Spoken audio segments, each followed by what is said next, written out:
स्तुतसेता तेवीस अध्याय 1 ते 6 वचन वाचूया. स्तुतसेता 23 वचन 1. परमेश्वर माझा मेंढपाळ आहे, मला काही उणे पडणार नाही. परमेश्वर माझा मेंढपाळ आहे, मला काहीच उणे पडणार नाही. आता जेव्हा परमेश्वर आपल्या बरोबर असतो तेव्हा आपल्याजवळ काही नाही कमी पडत.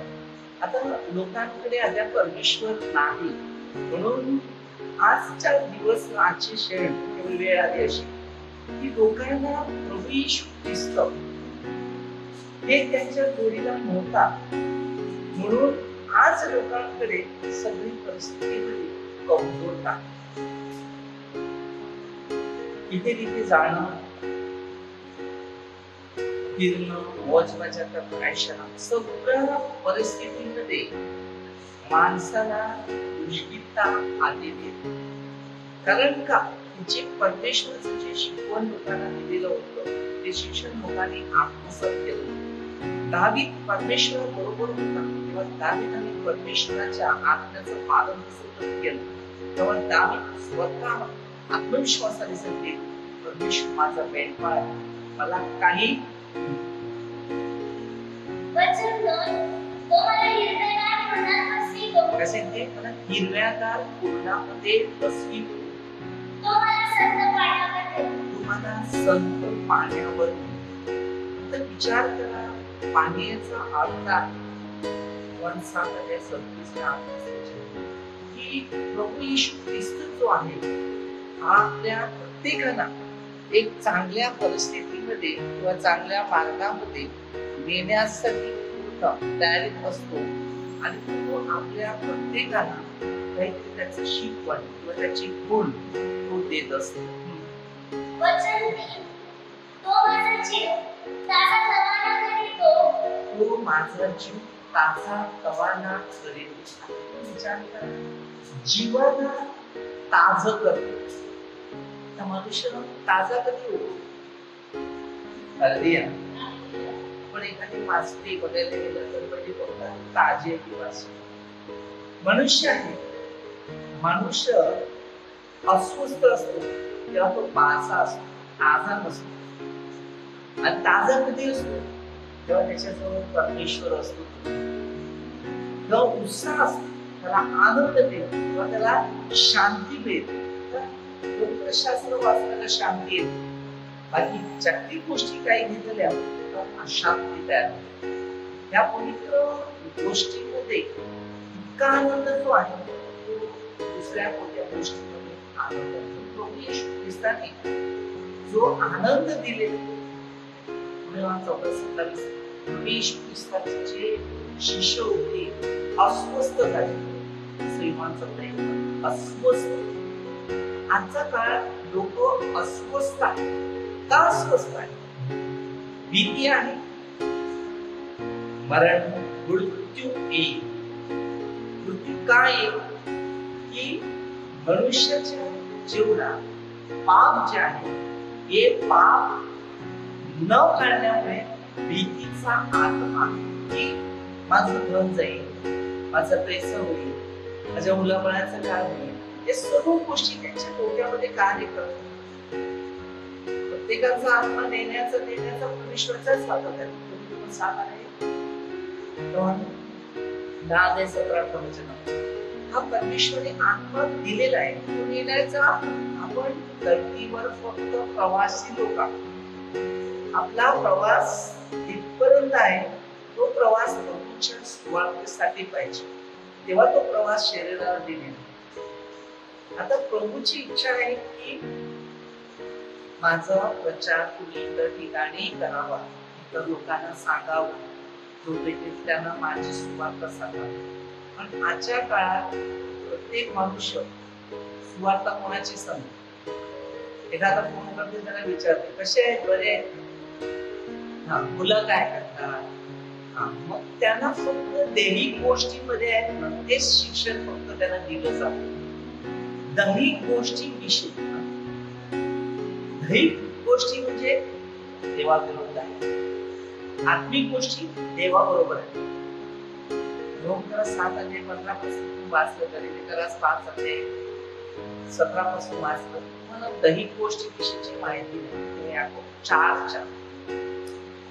ज्या दैहिक आणि आत्मिक या दोन गोष्टी त्याच्यात कोण निवडायचा त्या आपल्या हातात. जीवन आणि मरण हे आपल्याला परमेश्वर दिलेलं आहे. शोधायचं काय? जीवन का मरण?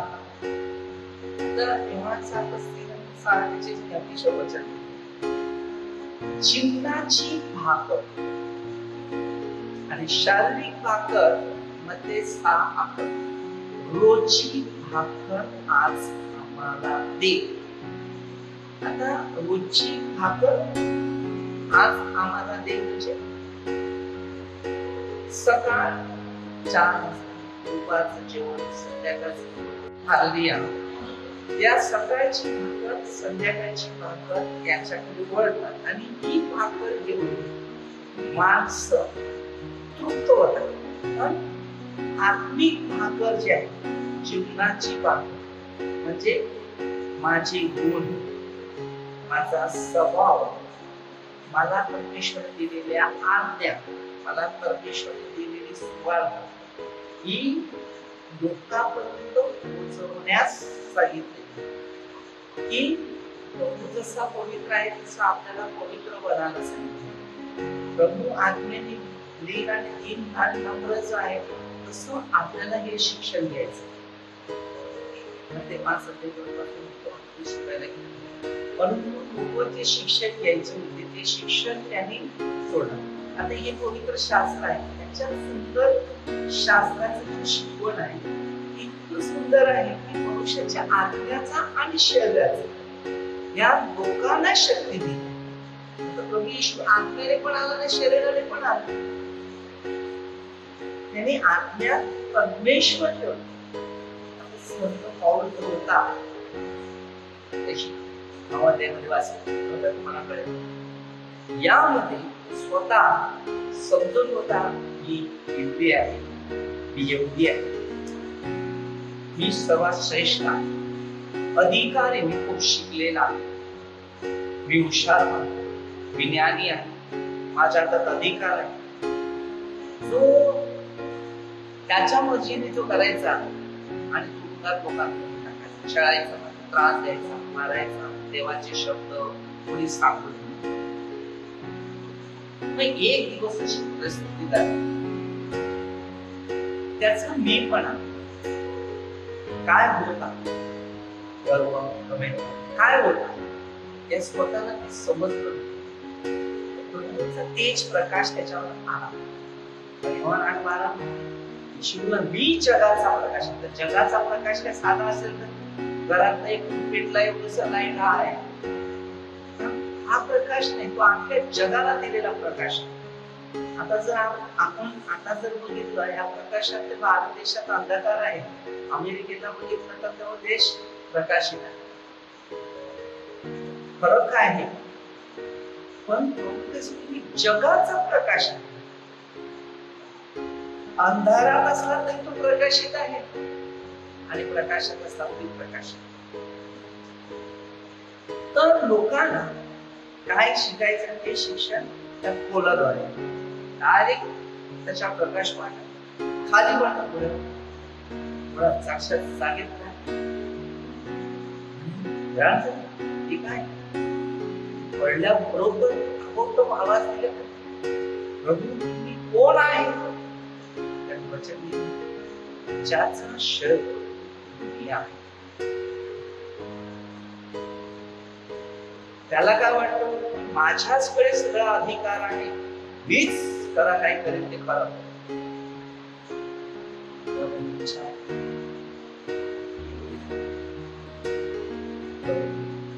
कोण आहे?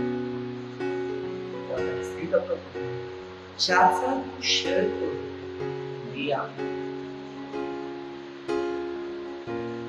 पुढचं दृष्टी, डोळ्याची नजर त्याची काढली. यामुळे डोळ्याची बॅटरी आहे, चार्ज करणं त्याच्या हातात आहे. तर त्याची बॅटरी डायरेक्टली ऑलमोस्ट आहे, बल आहे पण भेटत नाही, तुझं काय दिसत. मग दिसण्यासाठी करू तरी काय? मग त्याने सांगितलं, हा मी माझ्या एक सेवकाला पाठवतो. त्याच्या सेवकाच्या वाटेत जा, मी सांगतो ते काम. ते केलं पुन्हा. त्या पौलाचं नाव शौलात होतं, शौलाचं नाव पौलामध्ये बदललं. आणि ख्रिस्तासाठी तो असा वेळा झाला आणि ख्रिस्ताने त्याला असं सामर्थ्य दिलं की रुमाल आणि फडके जरी घेतले त्या टाकून एवढं प्राणाने मरणार. पण त्याला नंतर समजलं माझी कार्य दुसऱ्याची. आपण पाप करतो, कधी कधी आपल्याला कळत नाही त्या पापाचा परिणाम काय होतो. म्हणून ही आता वेळ अशी आलेली आहे की माणसाला जो पैसा, संपत्ती आणि जे आपला अधिकार आपल्याकडे सर्वस्व आहे हे आता आहे देवाचं आहे का माझं हे दाखवण्यासाठी. देवाचं एवढं प्रेम आहे. पण 16 त्याने पुत्र पाठवला आपल्या लोकांसाठी. आपल्या पुत्राने देवाची सेवा करावी हे आपल्या लोकांना, आपल्या मुलांना जास्त धार्मिक गोष्टीविषयी पहिलं शिक्षण व्हा. जसं ते धार्मिक शिक्षण त्याला पुरवत असतील तर तुमची मुलं देवासाठी. हा समाजाचे लोक आहेत, मुलांना देवासारखं शिक्षण देणार. म्हणून आपली मुलं देवासाठी बनली नाही. आता येशू ख्रिस्त आपल्या मुलाला देवाविषयी शिक्षण देतो. परमेश्वर कोण आहे म्हणून देवाने 12 सांगितले जितके विश्वास ठेवतात तितके देवाचे मुलं. आता विश्वास म्हणजे काय? मित्रांच्या सांगण्याची जे आस्था पळत होता त्याचं वाईट कोण करतो? देवाची मुलं कोण? देवाची मुलं देवाच्या आज्ञा पाळणारे लोक. आज्ञा जे पाळतात त्या आज्ञाने चालणारे जे लोक आहेत, बरोबर, त्याला देवाची मुलं. देवाची मुलं आज्ञा काय पाळणार? प्रभूने जे शिकवलेलं ते कार्य इथपर्यंत पोहोचवायचं. आणि जसं ते पोहोचवतात त्याला देवाची मुलं. म्हणून एक वचन तुमचं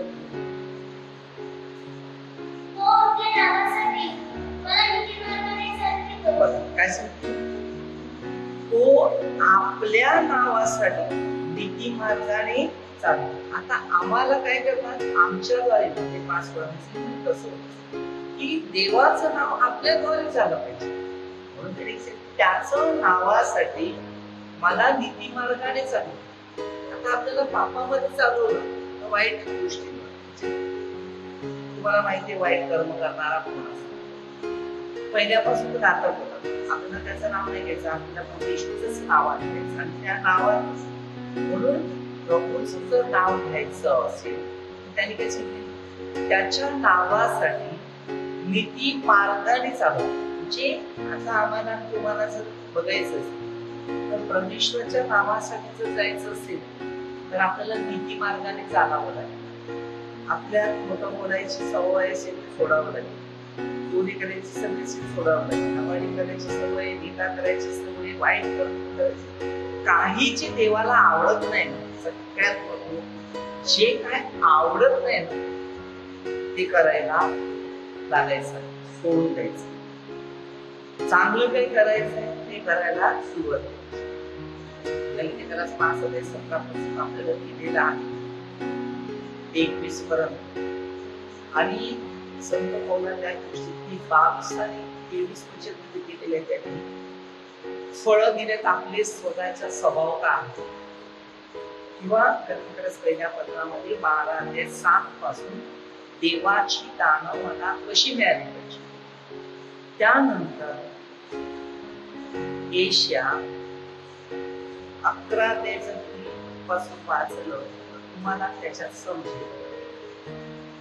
किंवा मग ते 5:2 पासून तर 12 पर्यंत वचन वाचलं पण त्याची देवाची दान फळं कशी असतात, माणसाने कसं वागावं आणि माणसाला कशा प्रकारे या पृथ्वीमध्ये पुढचा मार्ग कसा चालवा त्याविषयी प्रभू आपल्याला शिकवतो. म्हणून चौदा त्याचे मार्ग आपल्याला दिलेले आहेत. देवाने एक मार्ग काय सांगितले, जितके विश्वासित आहेत तसे तुम्ही विश्वासित आहात. मी विश्वासाने चालत परमेश्वराच्या आज्ञाप्रमाणे तसं.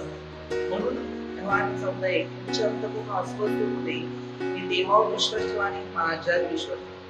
मग तसं आम्ही आहे तुम्हाला शिकवतो आणि तुम्हाला मी देवाविषयीचं शिक्षण देत असेल तर ते शिक्षण तुम्ही घ्या आणि ते आत्मसात करून दुसऱ्यांना द्या.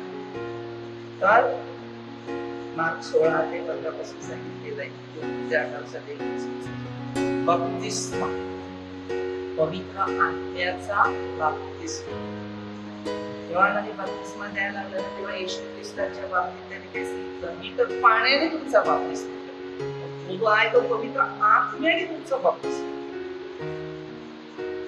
पवित्र आत्म्याने म्हणजे माणसाच्या मनात काहीच नसावं. जेव्हा शिष्याला पहिले शिकवलं ते त्यांनी ते शिक्षण घेतलं नाही. त्यानंतर हे शिक्षण पेंटिकॉस्टच्या टायमामध्ये म्हणजे कधी दुसऱ्या त्याच्या काळात त्यामध्ये दिलं त्यानं. कारण प्रेषित एखाद्या 6 पासून दिलेलं आहे, त्यांच्या डोळ्यात एक स्वर्गात कसा गेला आणि पवित्र आत्म्याचं सामर्थ्य त्यांना कसं प्राप्त झालं, कसं आहे तो आत्मविचारात आपल्याला सांगतो की पवित्र आत्मा तुम्हावर येईल तेव्हा तुम्हाला सामर्थ्य प्राप्त. ज्या माणसं प्रार्थना करतात जगपर्यंत त्याच्यावर पवित्र आत्मा येत नाही तत्पर्यंत त्याला सामर्थ्य प्राप्त झालेलं नाही. कारण सामर्थ्य कधी येते, जेव्हा तो दीन नम्र असतो ना तेव्हा सामर्थ्य. पण जो कठोर मनुष्य देशवादी चिडचिडा मनात राग ठेवून अशा पवित्र आत्मा येतो. सूत्र 27:1 दिलेलं आहे किंवा 32:6 ते 34 वचन दिलेलं आहे. आजचा हिस्सा आजच ठेवा. आजचा समजा रविवार आहे, तो रविवारच्या दिवशी काय जो झालेला ते तो त्याच दिवशी ठेवायचा, दुसरा दिवस नाही वाढवायचा. तर तुमचं पाप आहे. कारण बघा सूत्र 149:16 तुमचं सर्व वहीमध्ये दिवसाचं नमूद करून ठेवलेलं आहे. जे काय तुम्ही करणार तो दिवसाचं. आता परत गेल्या आठवड्यातला या आठवड्याचा विषय आणला पाप वाटला.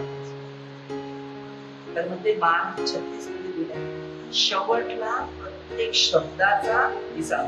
आता दाविदाने हा हिसाब कसा ठेवला, परमेश्वर माझ्या जोडीला आहे, मला काही कमी ठेवणार नाही, हिरव्यागार कुठला चालतो.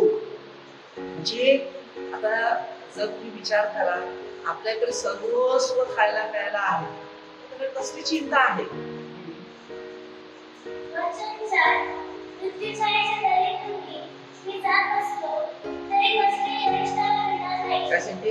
आता मी मरणामध्ये पडत चाललेला, आता मरणामध्ये जरी चालला ना तरी कसली अरिष्ट आली तरी भिणार नाही. अरिष्ट येत आहे तो परमेश्वराच्या बरोबर होता पण त्याच्यावर अरिष्ट आली नाही. का? कारण परमेश्वराने त्याची घडण केलेली होती, त्याची निवड केलेली होती, म्हणून तो तसं वचनाद्वारे सांगतो. आज तुम्ही विचार करा प्रभू येशू ख्रिस्ताच्या बाबतीत त्याच गोष्टी शिकायचं आहे. तो परमेश्वर पिता. म्हणून आपल्याला वचन दिलेलं येशू प्रभूचं दुःखाने आता त्याला विश्वास आणि दुःखाने कबूल कसं. दावीद स्वतः बोललेला येशू प्रभू. विचार करा दाविदाच्या वंशात असं सांगण्यात आलं परमेश्वराने दाविदाची निवड केली होती. दाविदाला परमेश्वराचं कार्य करायचं होतं. अशासाठी निवडलेले होते म्हणून त्यानं त्या अंश ठेवला त्याला. हे परमेश्वराने त्याला निवडलेलं होतं. लोकांना कधी कधी त्याच्या अंशमध्ये त्याच्या अंशात म्हणजे येशू ख्रिस्त याच्याच आलं नाही. देवाने त्याची निवड केलेली त्याच्या कार्यासाठी. एक बारा जितके विश्वास ठेवतात तितके देवाचे पुत्र. रोमकर 8 अध्यायामध्ये आपण वाचतो ख्रिस्तामध्ये दुःख भोगीत असले तर आम्ही वारस होतो. मुलीमा 16:24 मध्ये तरी माझ्या मागे स्वतःच वधस्तंभाचं दुःख आणि माझ्या मागे. तर पवित्र शास्त्र समजवणं आणि समजून घेणे याच्यात फरक आहे. मी वचन वाचलं पण अंतःकरणाचं ठेवलं नाही. त्याचा उपयोग आहे. एक झाड लावलं त्या झाडाला खत पाणी टाकलं तर ते झाड लावलं ते महत्व नाही. संत पौलाने काय आपण पाणी घातला बरेचशा गोष्टी केल्या वाढवणारा कोण आहे? परमेश्वर.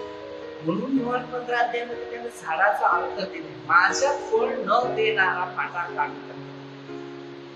आता जर झाड असतात त्याची ज्या झाडाला फळ नाही तो फाटा पहिला सुकतो आणि ज्या झाडाला फळ येतात झाडाचे फाटे मजबूत असतात ते भले असतात सुकत कारण त्याच्यात फळ देतात आणि त्या फळ देतात म्हणून ते झाड फांदे बसतात. तुम्ही आणि मी प्रभूच्या राज्यात आहे. तर तुम्हाला ना मला प्रभूने जर निवड केलेली आहे प्रभूच्या सहवासात प्रभूच्या सानिध्यात त्या प्रभूच्या कार्यात तसं आम्हाला फळं देतात. आता दाविदाने ह्याच गोष्टीविषयी लोकांना सांगितलं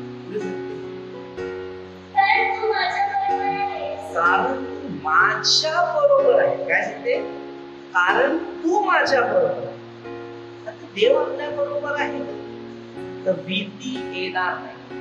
ज्या मागे देव नसेल त्या मागे देव आपल्यापासून दूर गेला ना आपल्यातून पवित्र आत्मा काढला ना तर आपल्यामध्ये भीती निर्माण होते.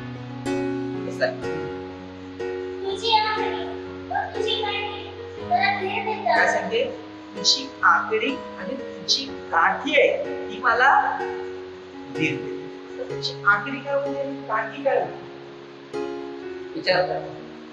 कधी कसले आकडी आणि काठी मला धीर देते. त्याला स्वतःला कळते आता म्हातारपणा झाला तर काठी आपल्या जोडीला असते तसं प्रभू येशू ख्रिस्त त्याला शक्तीने तर वय वाढत झालं म्हणून शक्ती कमी होत त्यावेळेला ही शक्ती त्याला देते. तशी काठी आणि आकडी याच्याने त्याला ताकद दिली म्हणजे आता काठी तिची पकडायची त्याला गरज नाही लागली. एवढी परमेश्वराने त्याला हात धरून पकडून चालवायला लावला. तू माझ्या शत्रूचे देखत माझ्या पुढे दाट पाडणे कर. तू माझ्या शत्रूच्या देखत माझ्या पुढे शत्रू जर आपले कोण असतील त्याच्या पुढे जेवण वाढेल. त्याचे शत्रू जे होते त्या शत्रूला त्यांना काय करायचं होतं? हळदी आणून त्याचा नाश करायचा. पण देवाने मात्र त्याच्याकडे काय नाही पण देवाने त्याला काय दिलं? खायला दिलं. म्हणून तो कसे ते शत्रूच्या देखत माझ्या पुढे ताट आला. शत्रू बघत राहिले त्याला जेवण करून आणलं. तू माझ्या डोक्याला तेलाचा अभेद करतोस. माझे पात्र काय काय जे सगळं त्याच्याकडे दिलेलं त्याच्या जवळ आहे. आता तुम्हाला जर मला जर प्रभूमध्ये राहत आहे आमच्या प्रभूने आपल्याला दिलेलं ते सर्व बरोबरच्या बरोबर आहे का? प्रभूच्या बरोबर आहे. माझ्या आयुष्याचे सर्व दिवस मला कल्याण देवाने घातली आणि परमेश्वराच्या घरात विचरला. आयुष्याचे दिवस परमेश्वराच्या घरात चिरंतन असं नाही ना की 1 दिवसासाठी 2 दिवसासाठी मेषा. आता कसं राहणार? 133 अध्याय 1 पासून आणि 134 अध्याय 1 पासून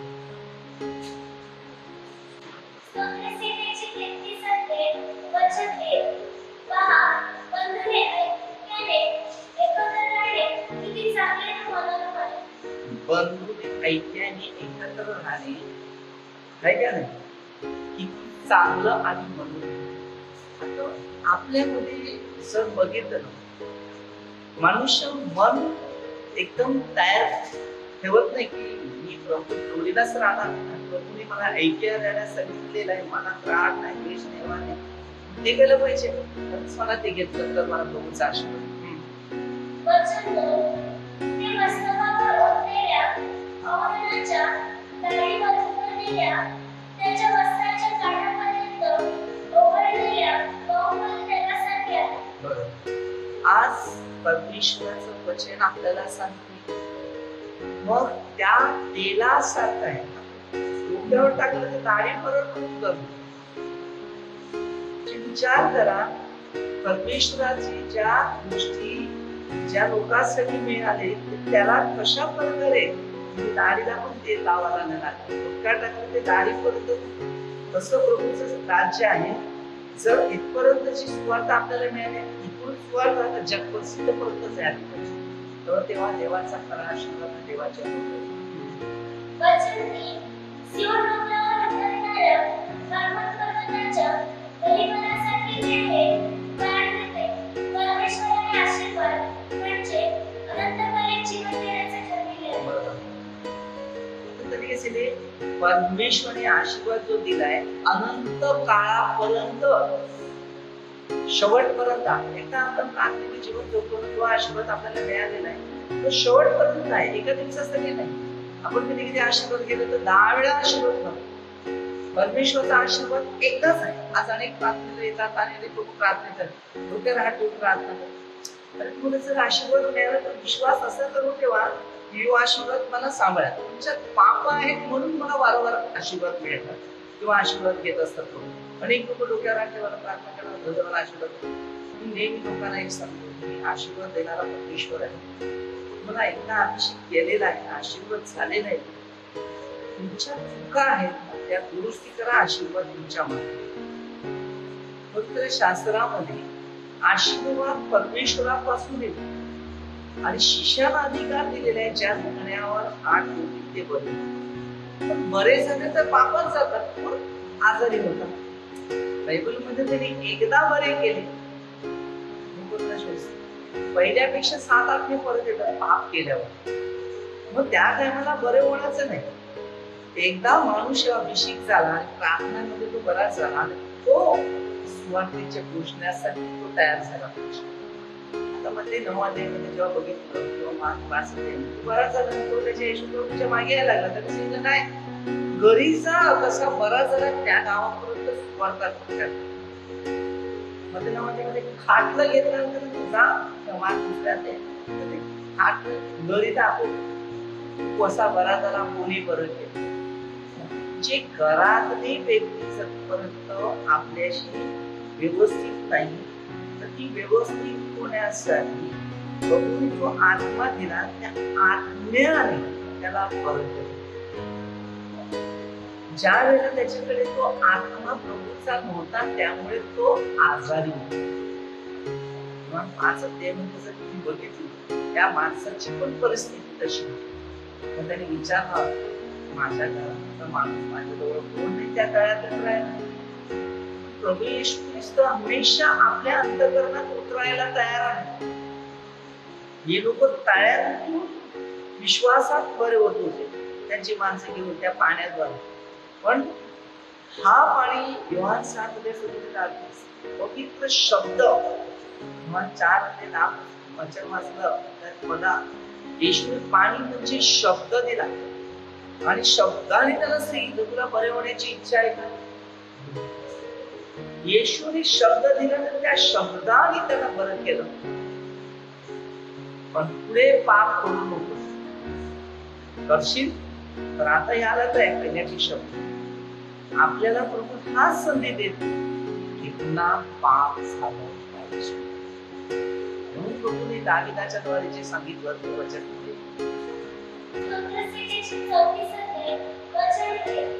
परमेश्वराच्या घरात प्रति रात्री उभे राहणारे परमेश्वराचे सर्व सेवक हो, तुम्ही परमेश्वराचा धन्यवाद. आता काय सांगितलं त्यांनी, प्रत्येक व्यक्ती परमेश्वरच्या घरात प्रति रात्र राहणार आहे.